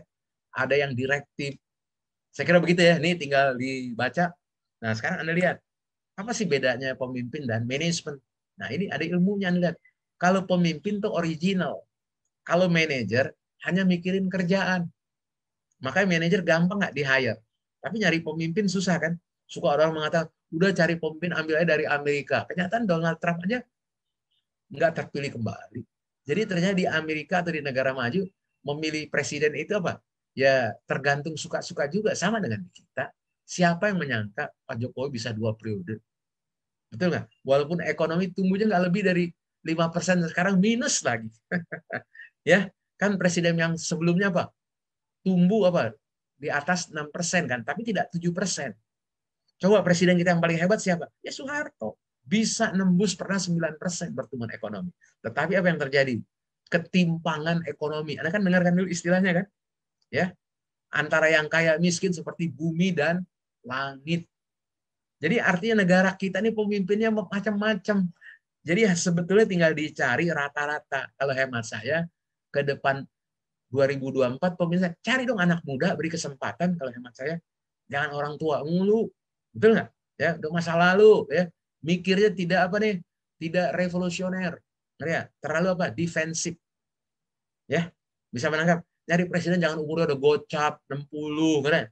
Cari 40, kan progresif, ya. Soekarno jadi presiden kan sekitar itu umurnya 42 tahun, ya. Presiden termuda kita hanya Soekarno doang, nggak pernah ada lagi. Tapi kan dia lahir pada waktu yang kurang tepat, ngeri ya? Ya, bisa menangkap. Terlalu bergelora apa akibatnya? Susah nyari temen.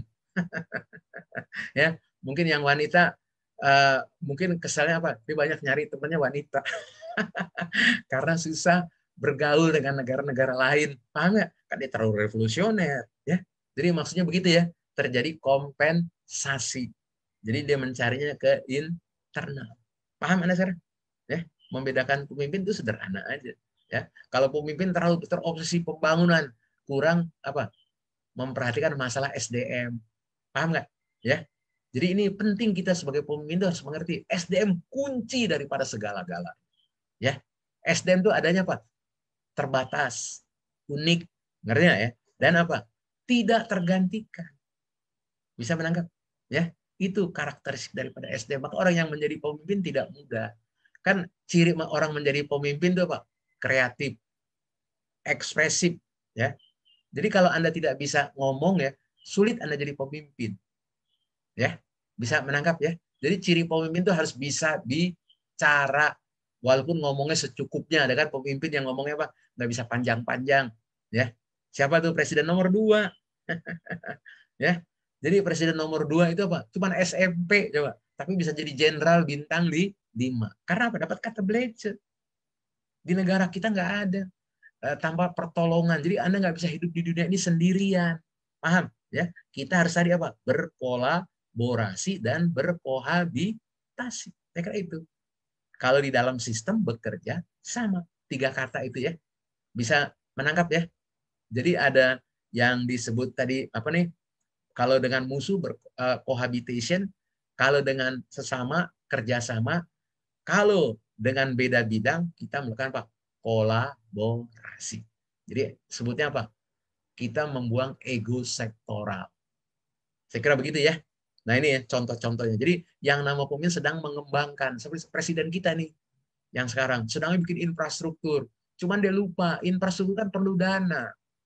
Uang kita nggak cukup. Apa yang terjadi? Ngutang. Paham ya? Idenya bagus. Itu pemimpin.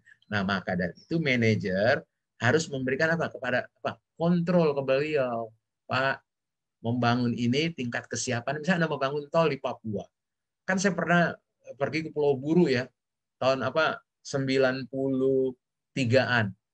Pulau Buru dibuat jalan dari ujung ke ujung. Kenyataannya di sana kan dulu pernah tempat camp untuk orang-orang PKI dulu kan ya. Apa yang terjadi? Nggak ada kehidupan. Jualan dibuat maksudnya apa? Hanya untuk semacam window apa nih, window opportunity atau window shopping kepada orang asing kalau datang nih pulau ini ada jalanannya, ngerti ya? Padahal yang jalan hanya kambing, sapi, ngerti ya?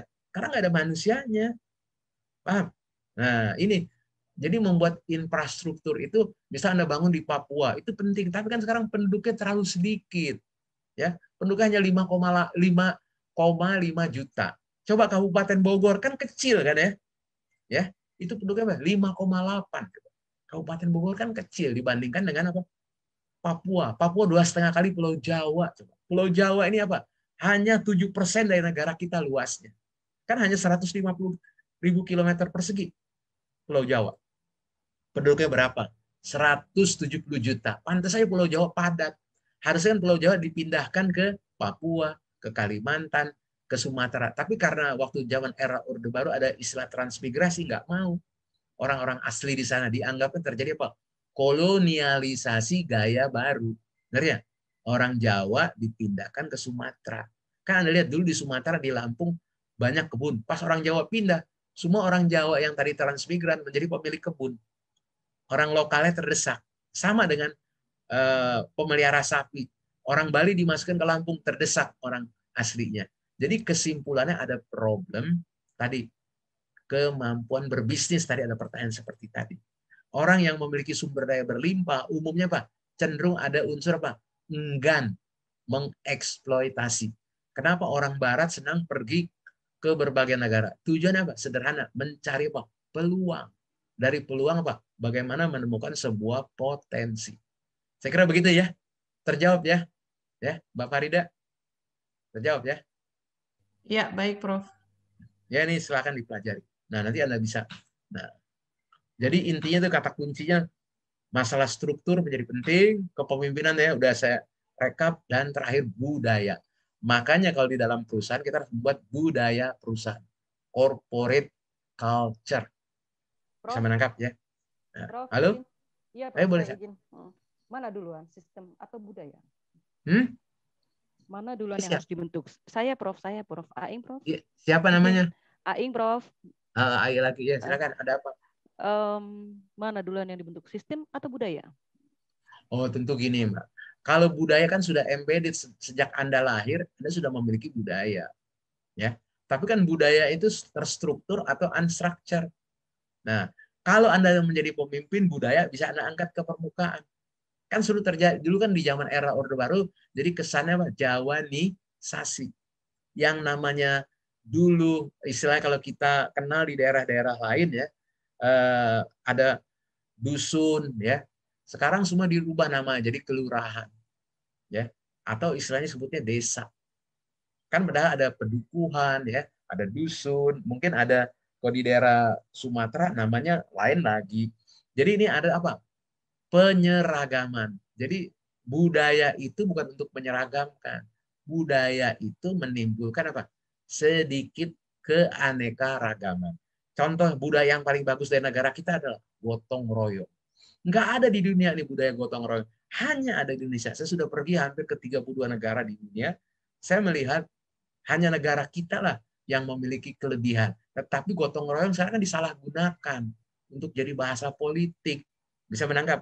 Tapi juga kadang-kadang dalam keseharian lebih terjebak kepada apa? Urusan sosial. Ngerti ya? Itu kerja bakti, menangani masalah kematian. Bukan itu. Gotong royong harusnya apa? Bisa menciptakan kegiatan ekonomi kerakyatan. Ya, saya pikir gitu ya. Dapat dipahami ini Mbak Ai ya. Halo. Jadi culture itu sudah embedded ya. Nanti baru Anda membuat sistem. Jadi ilmunya begini. Di dalam konsep berpikir kita selalu pertama kali harus memiliki apa? Tadi harus memiliki pola pikir dulu ya. Disebutnya the right thinking. Jadi kita harus bisa memiliki pemikiran yang benar. Kedua, kalau kita pikirannya sudah benar, kita baru berbicara tentang pentingnya sistem, the right system. Ya, jadi tadi ada creating the right thing, creating creating the right system. Kemudian apa? Kita akan designing the right strategy. Kemudian kalau sudah punya strategi, designing the right organization structure. Terakhir, getting the right people. Jadi orang terakhir, ya pimpinan itu terakhir sebetulnya, ya bukan the first. Bisa menangkap ya? Kalau di kita kan nyari orang dulu, makanya itu kacau negara kita. Paham? Ya. Ya siap, Prof. Yang benar tuh pola pikirnya dulu. Kalau sekarang kita ingin menjadi negara maju, negara makmur, jawabnya sederhana. Pertama, petakan semua potensi yang ada di negara kita. Mulai dari alamnya, manusianya, dan lingkungannya. Bisa Anda menangkap? Ya? Ya, siap, Prof. Nah, setelah itu buat sistemnya. Kita mau sistem apa nih? Kapitalis, sistem liberal, ya, sistem komunis, sistem agama, atau sistem Pancasila, gado-gado gitu ya. Nah, kalau sistemnya udah ketemu, kalau kita menganut Pancasila, sebetulnya tidak terjadi adanya ketimpangan antara yang miskin dengan yang kaya raya. Kan umumnya yang miskin itu yang punya sumber daya, yang kaya karena hanya memiliki apa? Kemampuan apa? Mencari kapital. Ya. Nah, kalau sistemnya sudah jelas, Anda menyusun strategi. Jadi kalau menjadi pemimpin kan kita maksimal 5 tahun.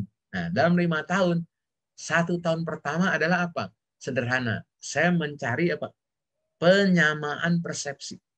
Bisa menangkap. Setahun kedua, saya akan mengerjakan program jangka pendek. Jangka pendek apa? Program yang langsung berpengaruh terhadap peningkatan pendapatan. Kan begitu harusnya kita.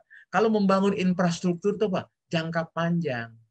Ya, misal kita buat jalan tol di zaman Soeharto, kan banyak orang menertawakan tol Jagorawi. Apa yang terjadi setelah Jagorawi dibuka 10 tahun kemudian? Habis tanah-tanah di puncak itu kan ya. Bisa menangkap nggak Anda? Yang sekarang membuat jadi banjir. Ya, tapi bagi Bupati Bogor jadi apa? High income. Karena apa? Dapat perumahan mewah, resort, ya, dibangun di sana. Tapi kerusakan lingkungan kita harus bayar mahal. Bisa menangkap nggak? Ya, bisa, para mahasiswa ya. Prof. Jadi itu yang namanya tadi strateginya apa? Jadi strateginya tadi mereka tuh menjual lahan. Kan ada satu catching area, daerah penangkapan air. Paham?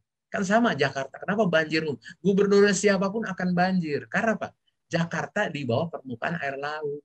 Ya, itu antara 1 sampai 2 meter di bawah permukaan laut pada daerah tertentu. Ada yang 0 meter. Belanda berapa coba Anda kalau mau tahu? Itu 10 meter di bawah permukaan air laut. Bahkan Bandara Schiphol itu 20 meter. Tapi banjir nggak? Coba Anda lihat. Kagak kan? Nah, karena Belanda menyadari dia hidup di dalam kondisi negara yang bermasalah. Bisa mana? Makanya dia negara terkenal dengan tata airnya. Jakarta tuh sudah diatur sama Belanda, tapi kita dihancurkan. Coba rumah sakit Darmais tuh yang dekat Selipi, dulu itu rumah air, penampungan. Terus Masjid Istiqlal yang dibangun oleh kita, oleh Bung Karno, itu juga dulunya rumah air untuk menangani masalah Gunung Sahari sampai ke sana. Ya. Jadi di kita itu Manggarai. Nah, itu tadinya dulu nggak ada perumahan, di bantaran sekarang jadi rumah. Kan banyak. Nah, itu yang akhirnya merusak lingkungan. Sekarang bisa menangkap, Belanda itu sudah masternya, karena negeri Belanda itu ada setengah bagiannya terendam air. Nggak ribut. Anda juga pergi ke Italia, ke Venesia. Negara itu juga sama, ada satu musim, 3 bulan tenggelam. Tapi kan Venesia menarik, kalau lagi tenggelam, Anda bisa naik gondola di got-gotnya itu ya. Nah, di Indonesia kan got nggak bisa jadi wisata. Di sana jadi wisata. Sambil orang minum anggur merah, makan pizza. Karena kita lumayan ya. Terus naik dia sambil nyanyi yang ngedayungnya. Kan enak, Anda bisa menangkap ya. Itu bedanya di kita ya, dan pakaiannya bagus. Kalau di kita kan berkeringetan bawa apok ya. Nah, jadi bisa menangkap itu daya tariknya. Kalau Anda, nah kebetulan saya sudah pergi ke Venesia, jadi tahu, bisa cerita ya. Rumah di sana karena banjir dibuat berlantai 3. Lantai bawah langganan air, ngeri ya? Lantai 2 buat nambat perahu, ngeri ya? Lantai 3 buat dia pada tidur. Sederhana nggak? Jadi banjir pun sudah dipersiapkan. Tapi kalau airnya naik lebih dari lantai 3, itu sudah kekuatan yang maha kuasa. Manusia boleh berusaha. Ngeri ya? Man proposes, but God disposes. Bisa menangkap? Ya? Saya kira gitu ya. Terjawab ya para mahasiswa. Baik, Prof. Ya. Terima kasih. Ya, mungkin tinggal beberapa menit lagi nih, saya harus menuju ke Padang. Bentar lagi. Oke, sampai di sini yang perlu kita pelajari dalam dimensi kepemimpinan. Nah, tadi kemampuan manajerial, terus bagaimana mengerti karakteristik pekerjaan dan mengerti karakteristik organisasi dan pekerja. Jadi Anda menjadi pemimpin tidak bisa mengambil keputusan. Ya. Kan Anda lihat presiden kita kadang-kadang diem. Ya. Kadang-kadang aktif. Nah, jadi kesimpulannya ini ada kemampuan manajerial. Bisa menangkap ya. Semua pemimpin kita nih mengalami kemampuan manajerial. Ya. Nah, presiden pertama itu yang disebutnya overaktif. Makanya disebutnya kan dia bisa membuat KTT Asia dulu yang paling hebat. Tapi kan kita akhirnya sebetulnya kita dimanfaatkan oleh India dan Cina. Ngerti ya? Paham nggak Anda? Karena kan populasi kedua negara itu kan luar biasa. Ya. Jadi presiden pertama kita ditunggangi oleh mereka untuk Cina dan India masuk ke beberapa negara. Paham ya? Kita kan tidak ekspansif orang Indonesia. Kita hanya ribut dulu kan hanya dengan Malaysia dan Singapura aja kan. Ya, tapi karena kita berhadapan dengan negara superpower seperti Inggris atau Amerika, kita mengalami kesulitan karena kita apa? Diblokade ekonominya. Terus kita morat-marit kan? Ada pernah dengar mungkin kakek atau nenek Anda kesulitan makan beras, ya mereka makan bongkol, pisang, coba bayangin, ya. Tapi bisa melahirkan Anda ini yang sekarang ngambil S2 dan S3, ya. Jadi yang hebat itu sebetulnya kakek dan nenek Anda. Ya. Sama kalau Anda mau tahu, Haritanu Sudibyo yang konglomerat, kakeknya seorang penggarap tanah di Pulau Jawa. Bapaknya baru pedagang kelontong. Anaknya disekolahkan ke Kanada supaya jadi konglomerat. Karena bisa menangkap. Dan dia bekerja ke keluarga cendana kan. Dia mempelajari ilmu yang nggak dipelajari orang dulu, saham. Jadi kalau belajar itu cari ilmu yang belum orang pelajari. Jangan ilmu yang semua orang udah pelajari. Jadi sulit bersaing kalau tidak ada kelebihan. Paham? Ya, seperti saya nih. Supaya saya bisa bersaing, saya ngambil ilmu yang orang lain nggak ambil. Saya nggak mau lagi ngambil ilmu IPB waktu saya S2 disuruh pergi ke luar negeri. Saya ngambil ilmu yang lain dari yang lain. Ya, jadi saya bisa kemana-mana. Ya, tinggal ekor ilmu saya. Kalau ke pemerintahan, manajemen pemerintahan ilmu saya. Kalau saya ke bisnis, jadi manajemen bisnis. Kalau saya pergi ke orang informatika, jadi manajemen informatika. Ya, bisa Anda menangkap? Jadi saya bermain kalau masuk ke agama, saya jadi manajemen syariah. Sederhana kan ya? Jadi saya ini ibaratnya apa? Menyesuaikan diri. Kalau dalam bahasa ilmu kan jadi bunglon. Ya. Tapi kan kalau bunglon artinya tidak punya pendirian, hanya berubah warna untuk menyelamatkan diri. Saya pindah-pindah itu apa? Kalau ketemu teman-teman di ITB, saya dianggap sebagai ahli teknik industri. Ya, manajemen teknik industri, tinggal ditambahin aja ekornya. Ya, jadi ada ilmu ekor, ilmu kepala, ilmu badan. Kan itu aja. Ya. Saya kira begitu ya. Cukup jelas ya, menjadi pemimpin harus mampu bertransformasi. Itu yang paling penting. Yang kedua tentunya apa? Mampu tadi berkolaborasi dan berkohabitasi di samping bekerja sama. 3K kan ya. Tadi ya. Kohabitasi, kolaborasi, kerja sama. Ujung-ujungnya jadi apa? Kesinambungan. Ya. Kan rekor kan nih presiden yang kita yang sekarang kan. Presiden sebelumnya anak-anaknya nggak bisa jadi pejabat. Ini bisa, coba mantu anak ya. Cuman gagal tuh apa nih mertuanya ya. Kalau nggak lengkap punya historical sepanjang sejarah negara modern ya. Karena luar biasa ya. Nah, sebagai akhir perjumpaannya karena sebentar lagi ini. Jadi intinya ya kepemimpinan nanti kita pelajari dalam pertemuan berikutnya tentang apa? Teori keturunan ya. Jadi maksudnya apa? Bapak Anda presiden, Anda nanti akan lahir jadi presiden. Contohnya siapa? Ya Bu Mega. Sederhana ya, berbahagialah nih yang mak-mak di sini ya. Contoh wanita ya, yang bapaknya presiden, anaknya bisa jadi presiden. Kan belum ada contoh lagi yang lain. Ya. Saya pikir gitu ya. Satu-satunya success story negara kita. Berbanggalah ya. Yang jadi apa nih gender wanita. Ya. Saya kira jadi pendidikan bukan segala-gala. Ya. Saya kira begitu ya. Itu teori keturunan. Ada teori kejiwaan. Jadi maksudnya apa? Anda selalu dari kecil dan dijadikan apa? Panutan. Anda akhirnya berpendapat saya ini bisa jadi kenyataannya nggak bisa juga. Sigmund Freud ahli tentang kejiwaan nggak bisa jadi presiden, ya nggak bisa jadi raja. Nah, tapi ada teori lingkungan mengatakan kalau kita sering berdekatan dengan orang-orang yang memiliki kekuasaan, mungkin kita akan terangkat. Bisa begitu ya, kurang lebih. Oke, sebelum kita akhiri, sebentar lagi saya harus bergabung. Masih ada 3 menit, silakan. Ini harus absen dulu ya kita ya, kalau tidak salah. Belum absen ya? Halo, para mahasiswa. Belum, Bro. Belum kita dibuka presensinya. Saya isi dulu ya. Nah, saya isi dulu. Saya buka aplikasinya dulu. Ya, jadi kita nih udah kita anggap selesai. Saya catat dulu judulnya nih ya. Nah. Oke, tunggu ya, nanti ini bisa absen. Nah, ini kuliahnya sudah ada. Nah, ini saya tambahin dulu ya. Ketikan pokok bahasan. Kepemimpinan organisasi.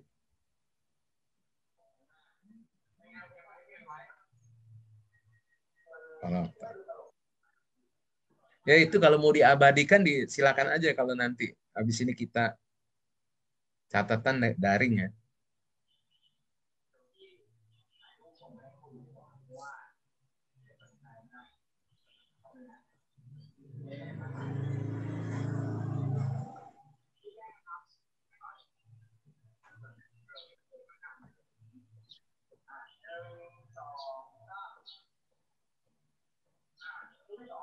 Ya, oke. Clear ya, udah absen bisa dibuat. Saya kira. Udah saya masukkan pertemuan keempat.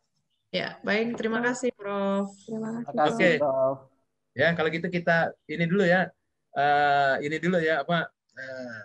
Kita stop dulu ya supaya saya bisa nyambung kan itu kan ya ke tempat ujian ini karena apa?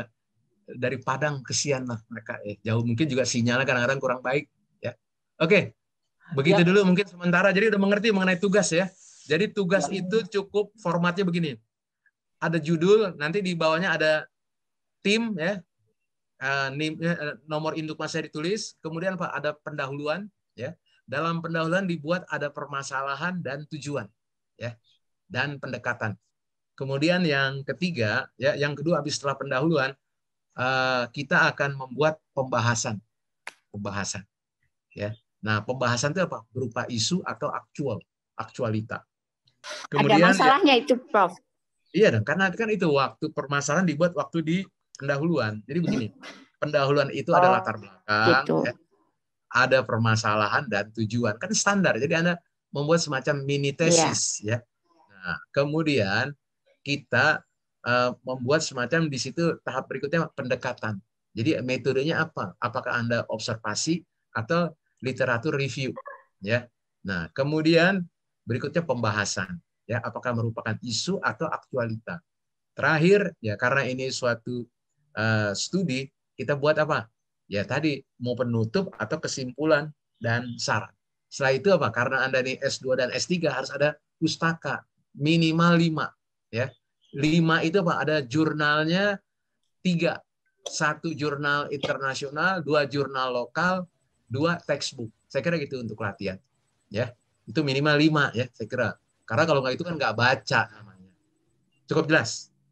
Ya, jadi 10 halaman tinggal diatur. Ketiknya apa? 1,5 spasi, jangan 2 spasi, itu nggak ada isinya. Ya, 1,5 spasi aja. Jangan 1 spasi juga terlalu rapat, kebanyakan ngarangnya. Ya. Mohon maaf, Prof. Absennya kurang 1 yang kuliah kayaknya. Tadi baru praktikum. Ya. Iya, belum bisa, Prof. Mohon izin, Prof. Yang kuliah belum diisi, tapi yang praktikum tadi sudah.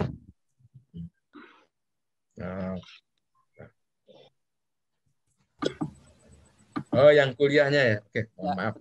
Ya, makasih, Prof. Ini tambahin.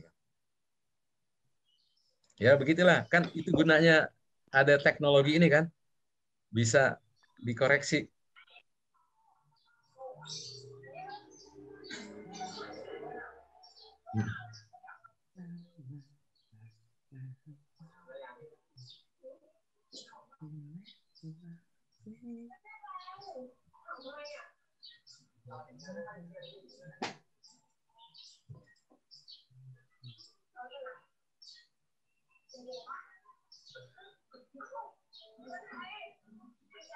Oke, sekarang